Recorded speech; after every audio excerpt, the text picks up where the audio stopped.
সেবা উপকরণের মাই সংগঠন স্বেচ্ছাসেবক সিলেট মহানগর শাখার পক্ষ থেকে সংক্ষিপ্ত চরিত্র স্বেচ্ছাসেবক দলে ২৮ অক্টোবর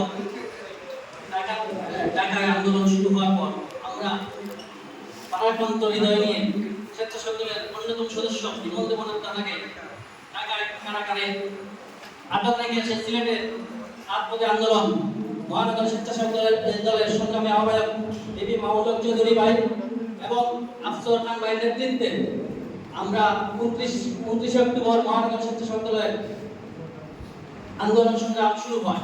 তাদের নেতৃত্বে আমরা আন্দোলন সংগ্রাম চালিয়ে যাই।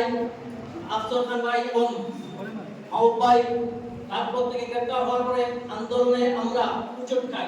সেখান থেকে আমরা উত্তোলনে পরিহার সকল যুগ্ম আহ্বায়ক মিলে সবাই যুগ্ম আহ্বায়ক সদস্য মিলে একটি সুন্দর স্বেচ্ছাসেবক দলের ব্যানার তুলি। ব্যানারের মাধ্যমে নেতৃত্ব দেওয়া ওই আন্দোলনে দেখা গেছে আমরা স্বেচ্ছাসেবক দলের 51 জন সদস্য ছিলাম। আহ্বায়ক সদস্য অধিক লাগাইয়া মহানগর স্বেচ্ছাসেবক দলের ব্যানারের যে আন্দোলন করেছে সর্বোচ্চ 15 থেকে 20 জন, আর বাদ বাকি পদবি ছাড়া মহানগর স্বেচ্ছাসেবক দলকে পতাকাকে এস্টাবলিশ করেছে। আমার দাবি একটাই, যারা এই পদবি নাই তাদেরকে পদবি দেওয়া হোক।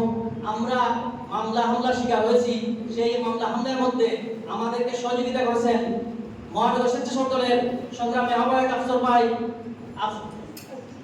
মাহবুব ভাই এবং সদস্য সচিব আফসর খান ভাই। তার মধ্যে আমরা আমাদের সবচেয়ে বেশি যারা আমরা অন্য একটা বলে থাকেও আমরা আন্দোলন সংগ্রামে কোনো বলভিত্তি করি নাই। আমরা শহীদ রাষ্ট্রপতি জিয়াউর রহমানের আদর্শের কর্মী হিসেবে রাজপথে ছিলাম। আমাদেরকে সর্বোচ্চ হামলা খোঁজ খবর নিয়েছিলেন মহানগর বিএনপির সাবেক সকল সদস্য সচিব মিফতা সিদ্দিকী ভাই, যিনি আমাদের মামলা ঢাকা হাইকোর্ট থেকে জামিন সিলেটের সকল পর্যায়ে মিফতা সিদ্দিকী ভাই অনস্বীকার্য অবদান।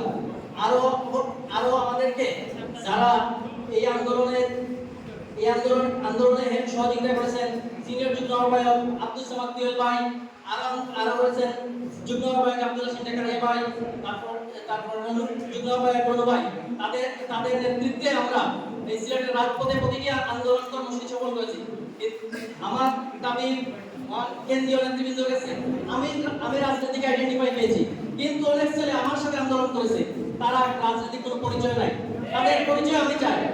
আপনাদের কাছে দাবিও ওইসব ছেলেরা যাতে রাজপথে ওদের কোনো পুলিশের বুলেট ওরা ভয় পায় নাই, ওদের শুধু দাবি একটা পরিচয়। আমি আমার পরিশেষে আমার বক্তব্য এখানে শেষ করছি। শহীদ জিয়া অমর হক, দেশনেত্রী বেগম খালেদা জিয়া জিন্দাবাদ, তারুণ্যের অহংকার তারেক রহমান জিন্দাবাদ। এই বলে বক্তব্য রাখছি। আল্লাহ হাফেজ।